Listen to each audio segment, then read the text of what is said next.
অবশেষে আকাশে ডানা মেলেছে তুরস্কের নিজস্ব প্রযুক্তিতে তৈরি পঞ্চম প্রজন্মের স্টিলথ ফাইটার জেট। বিশ্বে এই প্রথম মুসলিম দেশের হাতে আসলো এই প্রযুক্তি।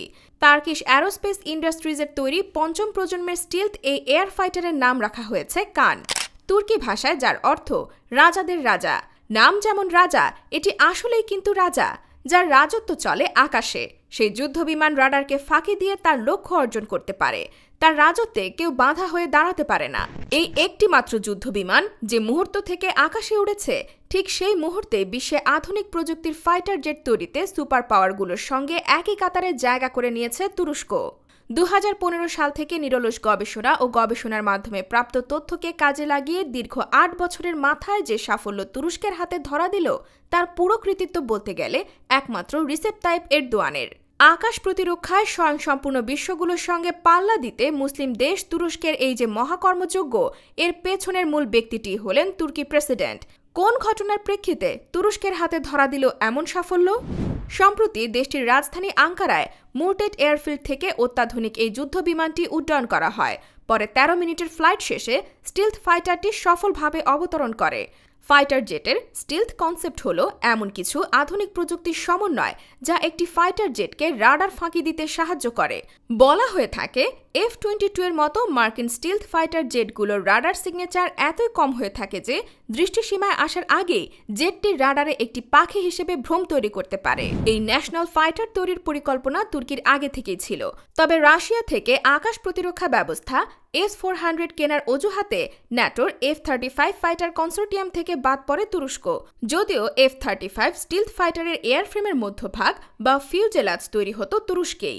এই প্রতারণা তুর্কির ন্যাশনাল ফাইটার তৈরির প্রকল্পে গতি সঞ্চার করে এবং প্রকল্পটিকে স্টিলথ ফাইটার তৈরির প্রকল্পে রূপান্তর করা হয়, যার অভিজ্ঞতা F-35 স্টিলথ ফাইটারের ফিউজেলাজ তৈরির মাধ্যমে ইতিমধ্যেই তুরস্ক পেয়ে গেছে। প্রতিরক্ষা শিল্পে তুর্কিকে আত্মনির্ভর করে তুলতে দেশটির প্রেসিডেন্ট এরদোয়ানের সংকল্প এবং ন্যাটোর সদস্য হওয়ার পরেও দেশটির প্রতি পশ্চিমাদের একচোখা আচরণ তুরস্ককে বাইকার বা এসেলসানের মতো বিশ্বমানের ডিফেন্স টেক কোম্পানি তৈরিতে সহায়তা করে। কান ফাইটার জেটে ব্যবহৃত হয় এসেলসানের তৈরি Murad active electronical scan array বা AESA ফায়ার কন্ট্রোল রাডারের উন্নত ভার্সন। কয়েক বছর আগে তুর্কি বিমান বাহিনীতে ব্যবহৃত F-16 জেটগুলোর আপগ্রেড ভার্সন প্যাকেজ নিয়ে যুক্তরাষ্ট্র 9/6 শুরু করলে Murad AESA fire control radar তৈরি করে এসেলসন।